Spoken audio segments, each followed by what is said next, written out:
வைத்து குருத்தோல பெட்டி செஞ்சு சீனி போட்டு நீ திங்க செல்லமாய் பிறந்தவளோ.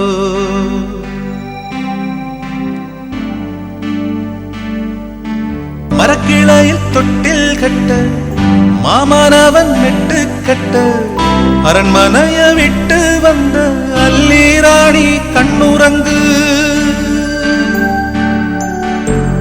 மரக்கிளையில் தொட்டில் கட்ட மாமனவன் மெட்டு கட்ட அரண்மனைய விட்டு வந்த அல்லீராணி கண்ணுறங்கு.